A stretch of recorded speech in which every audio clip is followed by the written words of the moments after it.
आगे देखते हैं बच्चों, बर्नौली प्रिंसिपल पर बेस्ड दो एप्लीकेशन और हैं जो हमारे एनसीईआरटी बुक में दी हुई हैं, उनको डिस्कस करते हैं।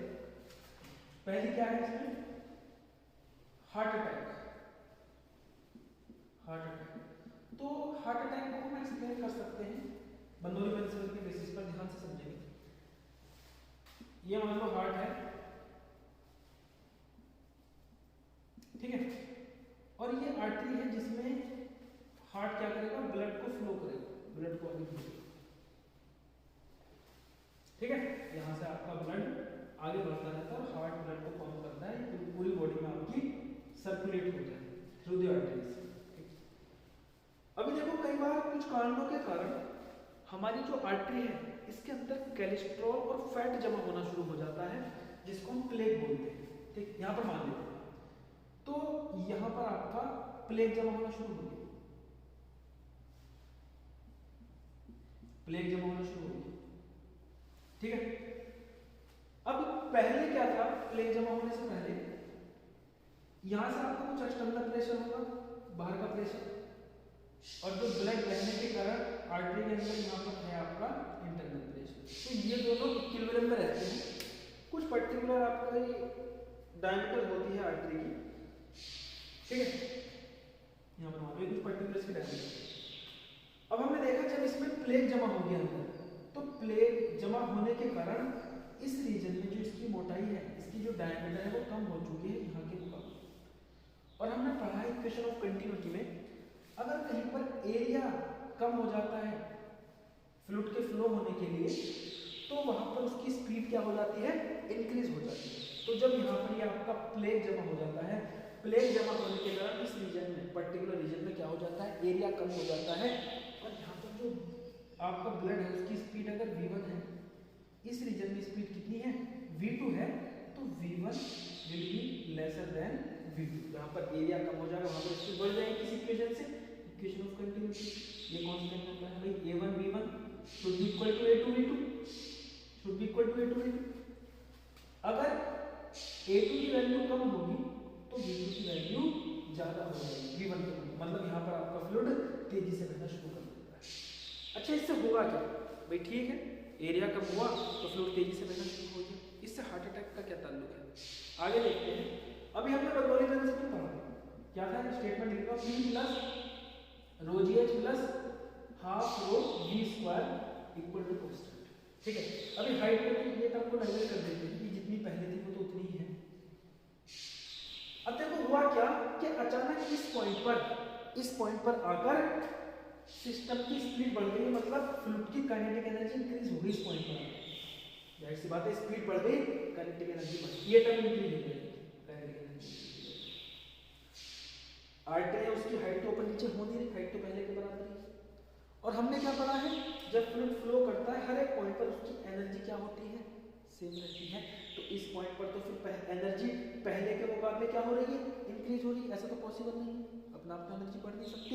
तो यहाँ पर क्या चीज, कौन सी एनर्जी इसकी कम होने वाली है, तो ध्यान से देखो भाई, हाइट तो सेम है, लेकिन जहाँ पर स्पीड बढ़ेगी तो हम देखते हैं उन पॉइंट्स पर अचानक प्रेशर ड्रॉप हो जाता है, ताकि एनर्जी क्या होती है, एनर्जी तो कंजर्व होती है, एक तरीके की एनर्जी बढ़ेगी तो दूसरी एनर्जी को कम होना ही पड़ेगा। क्लियर है आता है, क्योंकि ये तीनों जो एनर्जी का सम है ये हर एक पॉइंट पर क्या होता है, कांस्टेंट होता है। तो इससे हुआ क्या कि भाई जहां पर प्लेग जमा हो गया उस रीजन में स्पीड बढ़ने के कारण जो इंटरनल प्रेशर है वो रिड्यूस हो जाता है, इन पॉइंट्स पर प्रेशर घट जाता है, और एक्सटर्नल प्रेशर, पहले तो इक्विलिब्रियम में थे दोनों, अब अचानक इंटरनल प्रेशर बढ़ गया, घट गया, एक्सटर्नल प्रेशर बढ़ गया, तो आपकी जो आर्टरी है वो कंप्रेस होना शुरू हो जाती है। बाहर से ज्यादा फोर्स लग रहा है, अंदर से बाहर की तरफ कम फोर्स लग रहा है, तो नेट फोर्स इनवर्ट बनेगा, तो आर्टरी कंप्रेस होना शुरू हो जाएगी। तो हम देखते हैं यहाँ पर इस पर कंप्रेशन के कारण इसका साइज और घट जाता है, वो ऐसी होगी, यहाँ से और पतली होगी, फिर से पतली होने के बाद एरिया क्या हो जाएगा, फिर से घट जाएगा, और एरिया घटने के बाद फिर से फ्लूइड की स्पीड बढ़ेगी, फर्दर कंप्रेशन होगा, तो धीरे धीरे ये कंप्रेशन बढ़ता जाता है। और हम एक समय देखते हैं हमारी जो आर्टरी है वो ब्लॉक हो गई, हार्ट तो इसको बराबर पंप कर रहा है, लेकिन आपका जो ब्लड है वो आगे जा ही नहीं रहा। जितना प्रेशर हार्ट ब्लड को आगे की तरफ लगाएगा, इसके अंदर तो फ्लूइड मूव ही नहीं कर रहा, उतना ही फर्दर प्रेशर ब्लड पर, जो हमारा हार्ट है उस पर प्रेशर बनना शुरू हो जाएगा, और इसके कारण क्या होता है, हार्ट अटैक होता है। ठीक है, तो आप बर्नौली प्रिंसिपल की मदद से हमारी आर्टरीज के अंदर ब्लड का फ्लो किस तरीके से होता है उसको समझकर आप किसको एक्सप्लेन कर सकते हो, हार्ट अटैक को एक्सप्लेन कर सकते हो। ठीक है, इसके बाद आगे इसकी दूसरी एप्लीकेशन देखते हैं, डायनेमिक लिफ्ट।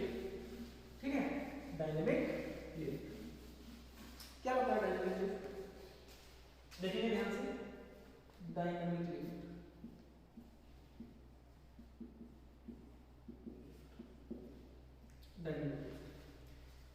ध्यान से देखो, आपने देखा होगा कि जो बॉलर है वो क्या करते हैं, बॉलर को स्पिन कराते हैं, घुमाते हैं, और घूमने के कारण बॉल क्या होती है, अपनी डायरेक्शन को चेंज कर लेती है, वो स्विंग हो जाती है। ठीक है, ऐसा होता क्यों है, ध्यान से देखेंगे। अब देखो ये बॉल हो गई, इसमें जनरली इस सरफेस को हम कैसा बनाते हैं, इस सरफेस को थोड़ा खुरदुरा बनाते हैं ताकि यहाँ पर फ्रिक्शन बढ़े, इस तरीके से। ये बॉल हो गया। पहला केस देखते हैं कि एक बॉल जो सीधी जा रही है, मतलब स्पिन नहीं हो रही है, सीधी मूव कर रही है, उसको फेंका गया, सीधी मूव जा रही है, स्पिन नहीं हो रही, घूम नहीं रही। और दूसरा केस देखते हैं, जो आपकी बॉल है वो स्पिन कर रही है, ऊपर की तरफ ऐसे घूम रही है। ठीक है, तो अच्छा बर्नौली प्रिंसिपल की साइड में लिख देता हूं, जिसका यूज करना है P plus rho g h plus half rho v square. ठीक है, पहली बॉल से अगर हम देखें, बॉल अगर सीधी जाएगी तो एयर के बीच से गुजरने वाली है, एयर के बीच से गुजरने वाली है। ठीक है, तो एयर के रेस्पेक्ट में बॉल इस डायरेक्शन में मूव करेगी, और बॉल के रेस्पेक्ट में अगर आप बॉल के फ्रेम से देखो तो एयर नीचे की तरफ मूव करती हुई दिखाई देने वाली है, मतलब बॉल के रेस्पेक्ट में एयर इस डायरेक्शन में फ्लो कर रही है। यहाँ से एयर ऊपर चली जाएगी, जाहिर सी बात है, यहाँ से हिट करके टकरा के ऊपर की तरफ मूव कर जाएगी, और नीचे के हिस्से की एयर नीचे की तरफ मूव कर जाएगी, कुछ इस प्रकार। अब देखो यहाँ पर इस बॉल के ऊपर और बॉल के नीचे जो एयर की डेंसिटी है वो लगभग सेम है, आधे हिस्से की एयर ऊपर पहुंच गई, आधे हिस्से की एयर नीचे आ गई, तो लगभग डेंसिटी क्या है, सेम नहीं है। तो हम देखते हैं ये बॉल सीधी निकल गई, ना तो इसकी तरफ नेट फोर्स ऊपर की तरफ लगा, ना ही नीचे की तरफ लगा, ये बॉल कैसे निकल गई, सीधी निकल गई। ठीक है, दूसरा केस देखते हैं, अगर हमारी बॉल स्पिन हो रही है तो स्पिन होते हुए क्या चेंज हो जाता है, जो बॉल क्या हो जाती है, स्विंग हो जाती है। ध्यान से देखेंगे सेकंड केस, सेकंड केस में घूम रही है ऊपर की तरफ, ऊपर की तरफ ऐसे ऐसे घूमते हुए बॉल जा रही है। ठीक, ऊपर यहाँ पर एयर है, ठीक, इसके बीच से एयर गुजर रही है, सॉरी बॉल गुजर रही है। अब देखो जब बॉल स्पिन करती है तो यहाँ पर इसकी सरफेस कैसी है, रफ सरफेस है। जब ये ऊपर की तरफ घूमती है तो जब एयर के मॉलिक्यूल्स के कांटेक्ट में आते हैं, बॉल के कांटेक्ट में आते हैं, तो यहाँ पर इन कैपिलरीज में फंस जाते हैं, या आप कह सकते हो कि बॉल के साथ जब बॉल ऊपर की तरफ घूमती है तो इनको ड्रैग कर लेती है, पकड़ लेती है अपने साथ इस खुरदरी सतह पर एयर के मॉलिक्यूल चिपक जाते हैं और इसके साथ घूमकर ऊपर, मतलब इसके सामने की जितनी भी एयर है इसके साथ ड्रैग होके किधर पहुंच जाती है, ऊपर के हिस्से में पहुंच जाती है। यहाँ की एयर जो भी इससे टकराएगी ऊपर ऐसे चली जाएगी, यहाँ की एयर भी ऊपर ऐसे चली जाएगी, यहाँ की एयर भी ऊपर ऐसे चली जाएगी।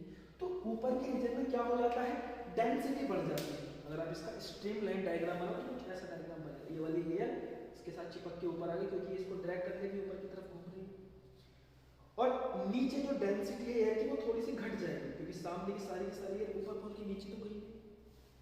अच्छा होगा क्या, नीचे डेंसिटी घट गई, अब जाहिर सी बात है डेंसिटी घटेगी तो एयर की स्पीड क्या हो जाएगी, घट जाएगी। ये तो हमने पढ़ रखा है, जहां पर आप किसी फ्लूइड को बहने के लिए ज्यादा एरिया दोगे उसकी स्पीड कम हो जाएगी, एरिया कम करोगे उसकी स्पीड बढ़ जाएगी। ऊपर डेंसिटी बढ़ने का मतलब क्या है, यहाँ पे एयर की स्पीड इंक्रीज हो गई। तो अगर ऊपर स्पीड v1 है, नीचे स्पीड v2 है, तो हम कह सकते हैं v1 is greater than v2, ऊपर की स्पीड बढ़ गई। अब एयर में अगर ऊपर स्पीड बढ़ जाएगी तो जाहिर सी बात भैया स्पीड बढ़ने का मतलब क्या है, प्रेशर कम हो जाएगा, ऊपर का प्रेशर घट जाएगा। अगर ऊपर का प्रेशर P1 है, नीचे का प्रेशर P2 है, ऊपर एयर की स्पीड बढ़ी, डेंसिटी बढ़ने के कारण, तो प्रेशर क्या हो गया, रिड्यूस हो गया। नीचे डेंसिटी कम होने के कारण एयर की स्पीड क्या हो गई, कम हो गई। यहाँ पर ज्यादा जगह है फ्लूइड के फ्लो होने के लिए, सामने की एयर तो ऊपर की तरफ जा रही है, ऐसी बात है। तो नीचे क्या होगा, प्रेशर ऊपर के मुकाबले क्या होगा, अधिक होगा, स्पीड कम होगी, स्पीड कम है तो प्रेशर ज्यादा है। उससे होगा क्या, ऊपर की तरफ फोर्स ज्यादा डेवलप होगा नीचे की तरफ के मुकाबले, मतलब नेट फोर्स किधर बना, ऊपर की तरफ। हम देखते हैं ये बॉल किधर जाएगी, ऊपर की तरफ मूव करने वाली। ठीक है, तो जिस डायरेक्शन में बॉल को स्पिन कराते हो, स्पिन होने के कारण ऊपर का प्रेशर घट जाता है, फ्लूइड की स्पीड ऊपर बढ़ जाती है और प्रेशर घट जाता है, नीचे का प्रेशर ज्यादा है। तो ज्यादा प्रेशर होने के कारण आप पर इस पर बॉल पर एक नेट अपवार्ड फोर्स लगता है, वो इस तरीके से मूव कर जाती है। तो होता क्या, कोई बॉलर बॉल डाल रहा है, उसका जनरल मार्क पैराबोलिक होने वाला है। ठीक है, तो बॉलर को पता भैया ये बॉल इस तरीके से आएगी, इस पॉइंट पर टकराएगी और यहाँ पर मैं इसको हिट करके बाहर पहुंचा दूंगा ग्राउंड से। ठीक, लेकिन जब इसको स्विंग कराकर फेंकता है, घुमा कर फेंकता है, तो इसका पार्ट पैराबोलिक तो होता है, लेकिन कुछ आगे जहाँ पर गिरने वाली थी, क्योंकि नेट अपवार्ड फोर्स पड़ गया, तो ये कुछ आगे जाके गिरती है और बल्ले पर नीचे के हिस्से लगने की बजाय ऊपर के हिस्से पर लगती है, जिसके कारण शायद ये कैच हो जाए अगर इसको ये ऊपर की तरफ हिट करने वाला है बैट से। इसी तरह से साइड वाइज भी स्विंग होती है। अगर आप बॉल को इस डायरेक्शन में ऐसे घुमाओगे तो आपकी बॉल ऐसे स्विंग करके चली जाएगी, जिसको बनाना स्विंग बोलते हैं ना। इस तरीके से घुमाओगे तो इधर को स्पिन हो जाएगी इस डायरेक्शन। इसी तरह से आपकी क्रिकेट बॉल हो गई है ना, वॉलीबॉल हो गई, फुटबॉल हो गई, हर तरीके की बॉल को जिसमें आप स्पिन कराते हो उसमें आपको ये इफेक्ट देखने को मिलता है, बॉल क्या हो जाती है, स्विंग हो जाती है। ठीक है, तो इसको बोलते हैं डायनेमिक लिफ्ट। इस वेलोसिटी डिफरेंस के कारण जो प्रेशर डिफरेंस क्रिएट होता है, उसके कारण ये बॉल क्या हो, यहाँ पर इसको लिफ्ट मिल रहा है, इस पर एक नेट फोर्स डेवलप होता है, इसको हम बोलते हैं डायनेमिक लिफ्ट। और सेम आपका होता है एरोप्लेन के केस में। एरोप्लेन की जो आपकी पंखुड़ियाँ होती है उसको इस तरीके से डिजाइन किया जाता है ताकि उससे टकराने वाली ज्यादातर जो हवा है, जो एयर है, वो किधर मूव कर जाए, ऊपर की तरफ मूव कर जाए। ठीक है, तो उसको कुछ इस प्रकार बनाया जाता है, सामने से एयर की पंखुड़ी को काट देखो तो कुछ इस तरीके से उसका डिजाइन बनाया जाता है, कुछ इस तरीके से उसका डिजाइन बनाया जाता है। ठीक है, साइड वाइज तो ऐसे लंबी लिखी होगी, लेकिन सामने से कुछ ऐसा उसका डिजाइन होता है। तो इस डिजाइन के, इसके पर्टिकुलर डिजाइन के कारण ही ऐसे इसको ऐसा बनाया जाता है। हम देखते हैं इससे टकराने वाली ज्यादातर एयर क्या किधर मूव कर जाती है, ऊपर की तरफ मूव कर जाती है।